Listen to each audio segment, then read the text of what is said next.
Hai, Shalom, Creative City Worship. Selamat pagi. I am so very happy to be here bersama dengan kita semua untuk to share the Word of God yang benar-benar mengganggu hati saya. Ya memang firman Tuhan itu selalu ketika dia jelek, nancep, it will stir you up from inside. And I believe hari ini Tuhan mau sampaikan sesuatu kepada kita semua sehingga kita bisa menjadi lebih kuat dalam Tuhan, sehingga kita bisa yakin dan percaya bahwa Tuhan adalah Tuhan yang sayang sama kita. So, ceritanya begini. Nah, dimulai dari cerita. Berapa waktu yang lalu, sekitar mungkin berapa bulan yang lalu, saya membaca sebuah postingan dari Pastor Alfie yang berkata begini. Kalimat terakhirnya nih benar-benar jelek banget. Dia bilang begini, lebih baik tidak mengerti akan jalan Tuhan daripada tidak percaya akan kasih Tuhan. Sekali lagi, lebih baik tidak mengerti akan jalan Tuhan daripada tidak percaya akan kasih Tuhan. Sebelum kita mulai, aku mau ajak kita berdoa dulu yuk. Bapa yang maha baik, kami mengucap syukur hari ini ada. Tidak ada yang kebetulan. Kalau teman-teman bisa online berada di sini saat ini juga, semua karena rencanamu Tuhan. Dan kami mengucap syukur hari ini ada. Kami berdoa biarlah kiranya Engkau pakai mulut lidah bibir hambamu ini untuk menyampaikan apa yang menjadi isi hatimu saja Tuhan. Kami berdoa agar Engkau yang jaga hambamu, agar Engkau sendiri yang berbicara through me Tuhan, so that you can speak to us Tuhan. Hanya di dalam namamu saja saya berdoa dan mengucap syukur. Amin. So, kalimat ini betul-betul membuat saya gelisah, membuat saya berpikir. Karena kalau kita tidak mengerti jalan Tuhan, it's okay katanya. Dan saya tipe orang yang suka memegang kendali. I like to be in control. Saya tidak nyaman dihadapkan dengan ketidakpastian. Saya tidak nyaman dihadapkan dengan situasi yang tidak bisa dikontrol, tidak bisa dikendalikan. Dan itu benar-benar bikin saya kacau. Seperti situasi saat ini. Sepertinya tidak jelas. Kita harus ngapain juga bingung. Kita nggak tahu kapan PPKM selesai. Kita nggak tahu akan diperpanjang lagi atau enggak. Kita tidak tahu banyak hal yang kita nggak bisa kontrol, yang saya tidak bisa lakukan saat ini karena there's so much factor yang kita nggak tahu. Pandemi ini kapan berakhir dan segala macam. So it really stirs me up. Dan minggu lalu Pastor Mario bilang bahwa there's something yang benar-benar very strong. Pengenalan kita akan Tuhan itu yang seharusnya membuat kita sadar dan kita tahu betapa ajaibnya, betapa luar biasanya Dia. Jika hari ini kita sedang lemah, ingat bahwa Tuhan adalah kekuatan kita. Namanya Jehovah Usli. Jika hari ini kita sedang kekurangan, Tuhan adalah penyedia kita, Jehovah Jireh. Jika hari ini kita sedang sakit, Tuhan adalah penyembuhku, Jehovah Rafa. Jika hari ini kita merasa kalah, Tuhan adalah panjiku, Jehovah Nisi. Jika hari ini kita merasa tersesat, Tuhan adalah penuntunku, Jehovah Rohi. Tuhan adalah gembalaku. Jika hari ini kita disturb atau kita terganggu, Tuhan adalah damai sejahteraku. Dia Jehovah Shalom. Dia Tuhan yang memberi damai. Jika hari ini kita merasa sendiri, Tuhan besertaku, Jehovah Shammah. Pada waktu Pastor Mario share about this minggu lalu, benar-benar sekarang saatnya saya sedang merasa tersesat. And at the very same time Tuhan bilang, aku adalah gembalamu. Aku akan menuntunmu ke jalan yang benar. So, Jehovah Rohi, Tuhan adalah gembala kita. Aku mau kita sama-sama baca Yehezkiel 34 ayat 11 sampai 15. Yehezkiel 34 ayat 11 sampai 15. Sebab beginilah firman Tuhan Allah, dengan sesungguhnya aku sendiri akan memperhatikan domba-dombaku dan akan mencarinya. Seperti seorang gembala mencari dombanya pada waktu domba itu tercerai dari kawanan dombanya. Begitulah aku akan mencari domba-dombaku dan aku akan menyelamatkan mereka dari segala tempat kemana mereka diserahkan pada hari berkabut dan pada hari kegelapan. Aku akan membawa mereka keluar, nih ayat 13. Aku akan membawa mereka keluar dari tengah bangsa-bangsa dan mengumpulkan mereka dari negeri-negeri dan membawa mereka ke tanahnya. Aku akan mengembalakan mereka di atas gunung-gunung Israel, di alur-alur sungainya, dan di semua tempat kediaman orang di tanah itu. Ayat 14, di padang rumput yang baik akan kugembalakan mereka, dan di atas gunung-gunung Israel yang tinggi, disitulah tempat penggembalaannya. Di sana, di tempat penggembalaan yang baik, mereka akan berbaring, dan rumput yang subur menjadi makanannya di atas gunung-gunung Israel. Ayat 15, aku sendiri akan menggembalakan domba-dombaku, dan aku akan membiarkan mereka berbaring. Demikianlah firman Tuhan Allah. Dalam bahasa Inggrisnya, terjemahan ESV, dibilang, I myself will search for my sheep and I will seek them out. Aku akan cari mereka waktu mereka tersesat, dan aku akan tuntun. Jehovah Rohi, Tuhan Allah penuntunku. Di tengah ketidakpastian yang seperti ini, kita butuh seorang penuntun. Kenapa?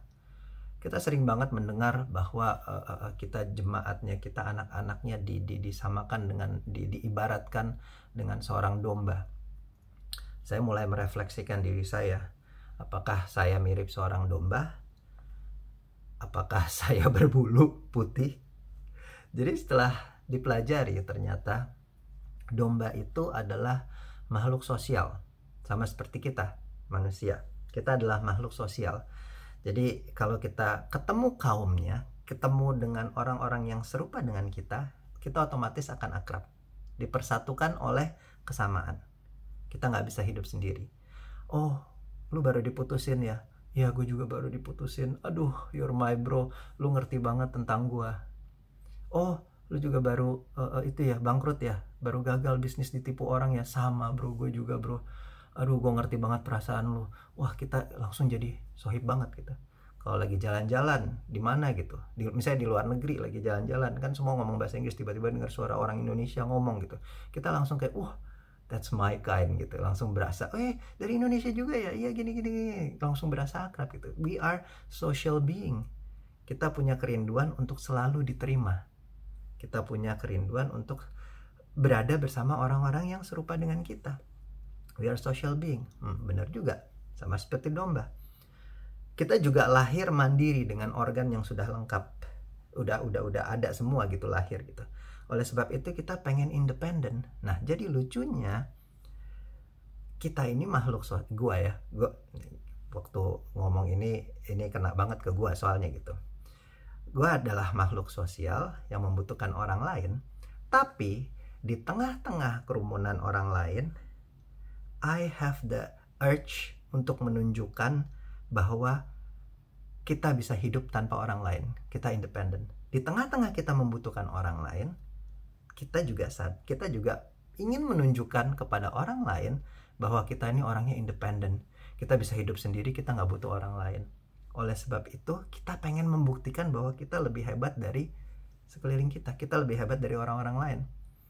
Mulai nyambung, mulai ada beberapa yang, waduh, kok gitu ya. Kalau ini gue ya, menurut pengalaman pribadi seperti itu. Makanya sosial media itu laku. Karena di situ kita bisa nge-flex. My life is like this gitu. Juga waktu kita lagi scrolling down, melihat sosial media teman-teman atau orang-orang yang lain, kita berasa kayak, wow, kok kayaknya dia gini ya. Waduh, enak banget ya jadi dia gitu. That's why kita pengen terlihat independen, padahal kita membutuhkan orang lain. Di tengah-tengah kita makhluk sosial. Terus apa lagi? Kita gampang jatuh. Kita gampang mudah ditipu. Gampang jatuh ke dalam bahaya. Yes. Kalau seorang domba lagi dalam kerumunannya, dia nggak bisa ngelihat ada singa atau beruang yang bakal menerkam. Dia sibuk sama teman-temannya sendiri gitu. Tiba-tiba ada satu yang hilang aja, seret gitu. Lu sadar ya? Kok dia udah lama ya nggak bareng kita? Kemana dia ya? Udah punya pacar baru misalnya, udah punya kegiatan lain, punya hobi sendiri yang lain gitu. Kok dia ngilang ya gitu?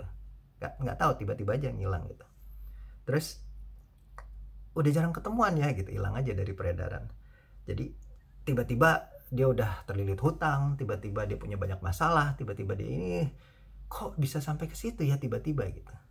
Berapa sering kita jatuh di dalam kesalahan yang sama, kayaknya udah pernah salah sebelumnya gitu, and yet aduh kok gue kena lagi ya gitu. Ini investment tipe seperti ini kan udah sering ya, kok bisa kena juga ya gue gitu. I'm talking to myself. Kita gampang tersesat, gampang hilang. Yesaya 53 ayat 6 bilang gini, kita sekalian sesat seperti domba, masing-masing kita mengambil jalannya sendiri. Kayak gampang hilang aja gitu, gampang banget kita kembali ke melakukan hal-hal yang seharusnya tidak kita tahu it's not good for us, dan kita sering sekali seperti itu, gampang tersesat. Makanya oleh sebab itu kita butuh seorang gembala, kita butuh seorang penuntun yang baik. Yohanes 10 ayat 11 dibilang begini, akulah gembala yang baik. Yohanes 10 ayat 11. Gembala yang baik memberikan nyawanya bagi domba-dombanya. Sedangkan seorang upahan yang bukan gembala dan bukan pemilik domba-domba itu sendiri, ketika ia melihat serigala datang, ia tinggalkan domba-domba itu lalu lari. Sehingga serigala itu menerkam, mencerai-beraikan domba-domba itu. Ia lari karena ia seorang upahan dan tidak memperhatikan domba-domba itu. Ayat 14, akulah gembala yang baik, dan aku mengenal domba-dombaku dan domba-dombaku mengenal aku. 15, sama seperti Bapa mengenal aku dan aku mengenal Bapa. Diulang sekali lagi, aku memberikan nyawaku bagi domba-dombaku. Sekitar minggu yang lalu, anak saya yang berumur 9 tahun, Jethro, dia breakdown. Dia merasa bahwa tugas-tugasnya terlalu banyak dan dia kayaknya nggak bisa menyelesaikan, sehingga dia nggak bisa main. Dia nggak bisa, sekarang dia lagi demen banget rollerblade. Jadi dia mau jadi professional inline skater. Dan in order to be a professional inline skater, dia harus berlatih. Setiap hari dia harus berlatih terus gitu. Nah, tapi the only way dia bisa main adalah dia harus menyelesaikan semua tugas-tugasnya. Dan waktu itu somehow dia miss, somehow dia nggak konsen di sekolahnya, jadi tugasnya numpuk. Jadi ada banyak sekali tugas yang harus diselesaikan dan dia berasa kayaknya udah nggak bisa lagi gitu, udah nggak mampu lagi, udah too much gitu. Akhirnya dia breakdown, dia nangis, dia berasa bahwa tugas-tugasnya ini terlalu berat buat dia. Akhirnya kita duduk terus kita ngobrol. I said to him, as a father, sebagai seorang ayah, saya rela menggantikan posisi dia kalau misalnya dia lagi dalam keadaan sakit. I'm willing to trade place. Saya rela buat gantiin dia, sehingga saya aja yang sakit, nggak usah dia.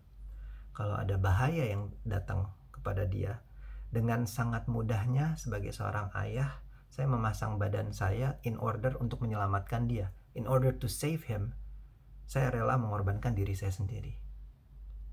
Tapi dalam hal seperti ini, in school work, I cannot do your task for you. Saya nggak bisa melakukan tugas-tugas ini buat kamu. Kenapa? Karena saya tahu tugas-tugas ini adalah tugas-tugas yang baik untuk dia lakukan. Kalau saya take over tugas-tugas ini, itu malah menjadikan saya orang tua yang tidak baik. Jadi sehingga dia nggak belajar. Kalau dia nggak belajar, dia nggak akan ngerti. Kalau dia nggak ngerti, dia nggak akan bisa go to the next level, naik kelas, dan segala macam.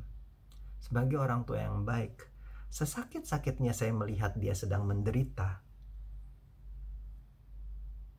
yes, saya cuma bisa bilang kepada Jethro waktu itu, saya bilang bahwa I'm here for you. If you need my help, I will help you. but I cannot do your work for you. Mungkin teman-teman sekarang sedang dalam situasi yang kayaknya berat banget. It's so tough. Kita nggak tahu mesti ngapain lagi. Rasanya seperti udah mau tenggelam gitu. Kayak semuanya it's overwhelming. Dan kita berdoa, Tuhan angkat ini, Tuhan mujizatmu masih ada, Engkau bisa melakukan mujizat, Tuhan flip this over, Tuhan ganti semua beban penderitaan ini, Tuhan Engkau bisa gitu. Bisa nggak dia? Bisa. Tapi we have to go through this, karena ini adalah hal-hal yang baik untuk kita lakukan. Jadi waktu setelah ngobrol sama Jethro, saya baru sadar bahwa Tuhan rela menyelamatkan kita dari dosa. Tuhan rela mati buat kita. Tuhan rela lakukan segalanya karena Dia Tuhan Allah yang mencintai kita dengan sangat. He love us so much. He's willing to die for us. Itu fakta yang tidak bisa berubah. Itu fakta yang benar-benar mutlak. Tuhan menyayangi saudara. Tuhan sayang dengan each and individual of us. That's for sure. Tapi our troubles, our circumstances, hal-hal seperti ini yang harus kita lalui. Dan Dia Tuhan Allah yang bilang bahwa I will go through this with you. Aku Tuhan Allah yang tidak akan pernah meninggalkan engkau. Even though you're feeling overwhelmed, aku ada di sini, but you have to go through this. Come on, you can do this. Filipi 2 ayat 6 berkata, yang walaupun dalam rupa Allah tidak menganggap kesetaraannya dengan Allah itu sebagai milik yang harus dipertahankan. Tuhan mengambil rupa seorang hamba, taat sampai mati, untuk tebus dosa saudara dan saya. Betapa mahal apa yang sudah Tuhan lakukan buat kita. He has done everything. Setiap kali kita bersalah, ketika kita minta maaf, Tuhan I'm sorry for what I've done, itu mahal harganya. Karena dosa dan Tuhan nggak bisa ketemu. Satu-satunya jalan adalah Dia harus give himself, mengorbankan dirinya sendiri, darah yang tertumpah untuk kita. So every time we make mistakes, every time we sin, just know that it is expensive. Mahal sekali harganya. Dan Tuhan mengasihi kita more than anything. That's why He did it. That's why Dia korbankan dirinya sendiri. Jadi kasihnya kepada kita itu mutlak. Kasihnya untuk kita itu pasti. Dia adalah gembala yang baik. Dan Dia sayang sama kita anak-anaknya. Yohanes 10 ayat 7-9 berkata begini. Kita baca sama-sama. Saya akan tutup dengan sebuah ilustrasi yang menggambarkan Yohanes 10 ayat 7-9. Di sini dikatakan, maka kata Yesus sekali lagi, aku berkata kepadamu, sesungguhnya akulah pintu ke domba-domba itu. Semua orang yang datang sebelum aku adalah pencuri dan perampok, dan domba-domba itu tidak mendengarkan mereka. Akulah pintu. Barang siapa masuk melalui aku, ia akan selamat, dan ia akan masuk dan keluar dan menemukan padang rumput. Jadi waktu membaca ini, saya bingung, akulah pintu. Nah, akhirnya I did some research. Menemukan satu gambar ini yang akan saya tunjukkan kepada teman-teman semua di sini. Jadi kalau seorang gembala sedang dalam perjalanan dan dia nggak nyampe ke kota tujuannya, belum sampai, dia harus nginep di satu tempat. Oleh sebab itu dia harus mendirikan sebuah kandang. Nah, kandang domba ini sementara, jadi dia harus menyusun batu-batu itu untuk membuat dombanya aman. And then I noticed, lalu saya lihat di pintunya malah nggak ada pintunya. Jadi bolong gitu aja. Lah terus buat apa dibikin kandang kalau pintunya bolong? And then I found another picture yang menjelaskan ini, bahwa gembalanya itu adalah pintunya. Gembalanya akan duduk di situ, gembalanya akan tidur di situ sebagai pintu. Dia akan jagain domba-domba itu dari mara bahaya. Kalau ada serigala yang mau datang, kalau ada orang jahat, bukan orang jahat, kalau ada mara bahaya yang mau datang, serigala, beruang, apapun itu, ia harus melewati pintu itu. Dan di pintu itu, gembala itu yang menjadi pintunya. That's how Yohanes 10 ini bilang bahwa Yesus sendiri, Tuhan sendiri yang akan menjadi pintunya. Sehingga Tuhan jaga kita dengan nyawanya sendiri, dengan dirinya sendiri.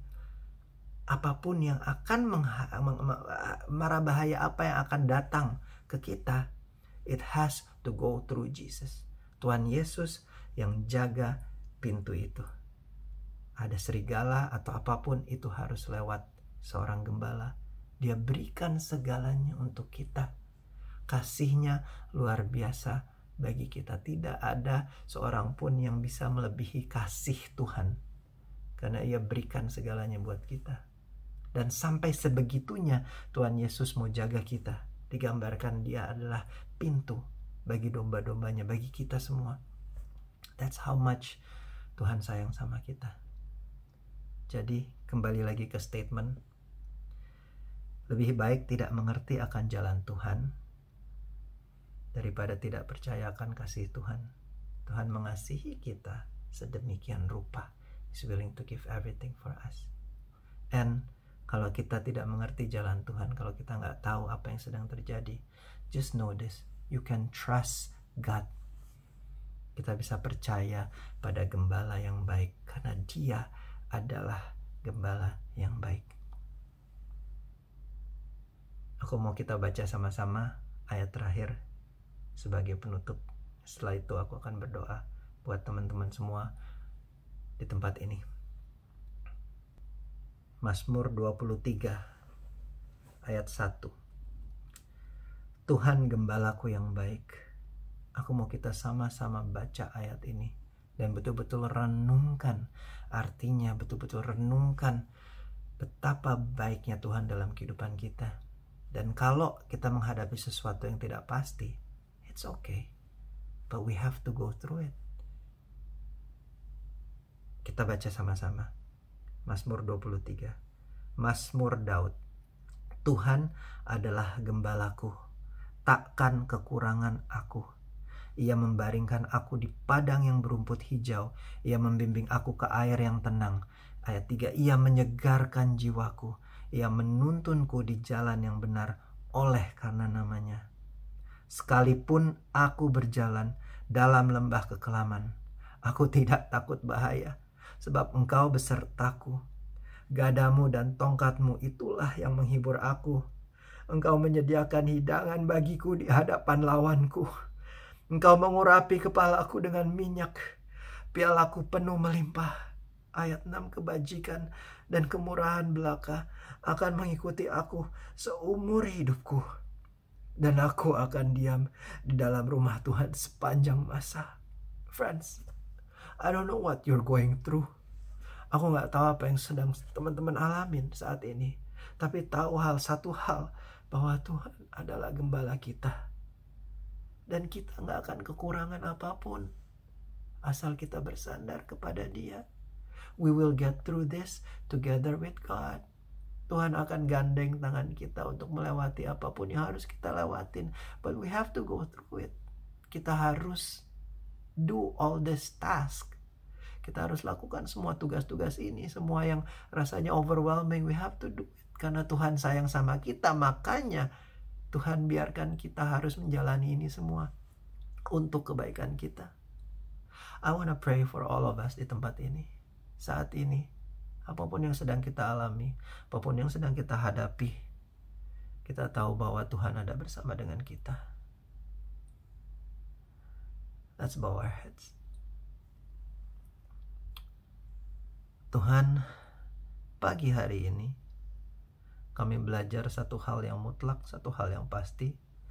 Engkau Tuhan Allah yang mengasihi kita. Engkau gembala yang baik. Oleh sebab itu kami gak takut. Oleh sebab itu kami mau dituntun oleh Engkau Tuhan. Kami mau dituntun oleh Engkau Tuhan gembala yang baik. Kami berdoa, agar hati kami senantiasa melekat padamu Tuhan. Kami berdoa agar kami bisa senantiasa mencari Engkau setiap hari Tuhan. Because we need you Lord. We need you every single day Tuhan. Tuhan jalan bersama dengan kami. Kami tahu Engkau Tuhan Allah yang setia. Ada bersama dengan kami through every season in our life Tuhan. Dan kami mengucap syukur punya Allah seperti Engkau. Oleh sebab itu kami mau bilang terima kasih udah menjadi Allah yang setia. Terima kasih udah menjadi Allah yang baik dalam kehidupan kami Tuhan. It may be tough. Mungkin saat ini sulit, mungkin saat ini berat. Tapi kami tahu Engkau Tuhan Allah yang ada bersama dengan kami. Dan terima kasih Tuhan. We may not understand jalan yang Engkau siapkan buat kami. Mungkin kami gak ngerti Tuhan. Tapi satu hal yang pasti, kami tahu Engkau Tuhan Allah yang baik. Kami percaya akan kebaikan-Mu dalam kehidupan kami Tuhan. You've given everything. Kau sudah mati buat kehidupan kami. Kau sudah mati untuk segala dosa kami Tuhan. Mungkin saat ini kami sering jatuh dalam tempat yang sama, jatuh lagi dalam dosa yang sama, jatuh lagi dalam pencobaan yang sama. Kami mengucap syukur Engkau Allah yang setia menanti kami untuk kembali Tuhan. We are so grateful to have a God like you. Kami mengucap syukur Tuhan. Biarlah kiranya hari ini kami bisa dikuatkan. Biarlah kiranya hari ini kami bisa teringat kembali betapa baiknya Engkau Tuhan, Gembala kami. Jehovah Rohi, Tuhan Gembalaku yang menuntunku. Kami mengucap syukur Tuhan. Biarlah kiranya kebaikan, kemurahan, kebajikan selalu mengikuti kami Tuhan.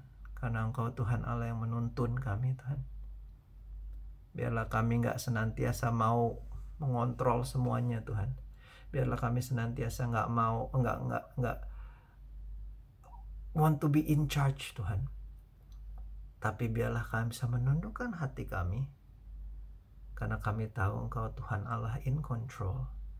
Engkau Tuhan Allah yang baik, yang pegang kendali kehidupan kami. We don't know what our future holds, but we know who holds our future, yaitu Engkau Tuhan. Kami tahu Engkau Tuhan Allah yang memegang masa depan kami. Kami mengucap syukur Tuhan. Haleluya. Amin. Untuk teman-teman yang rindu didoakan, kami tim prayer dari Creative City Worship ingin berdoa bersama-sama dengan saudara. Kami rindu journey together with all of you. Oleh sebab itu, we have a prayer button di sini. Jangan sungkan-sungkan. Press that prayer button, prayer request button. I want to be, saya mau didoakan. Tahu bahwa satu hal, kami menjaga setiap confidentiality. Dan semuanya yang rahasia akan stay rahasia. Kami menghargai saudara semua. Dan apapun yang sedang saudara alami, kami mau berdoa bersama dengan saudara. So, please, let us pray with you through this uncertainty season. Dan kami mengucap syukur semuanya. Teman-teman yang ada di sini bisa senantiasa melayani. And we can encourage one another. Dan kami bisa berjalan bersama dengan teman-teman yang ada di sini. Mungkin ada teman-teman yang baru juga join. You are more than welcome to join us. Setelah ini maybe ada a question and answer. Ayo kita ngobrol bareng. We will talk more about the sermon. I wanna ask questions. Go ahead. So welcome to this new family of yours, Creative City Worship. This is us, and have a great Sunday. I hope and I pray firman yang singkat ini, firman yang simple ini bisa menguatkan kita semua dalam ketidakpastian dalam this journey ahead. Dan aku percaya Tuhan Allah adalah gembala yang baik yang ada bersama dengan kita dalam setiap langkah kehidupan kita. Thank you semuanya. Have a blessed Sunday.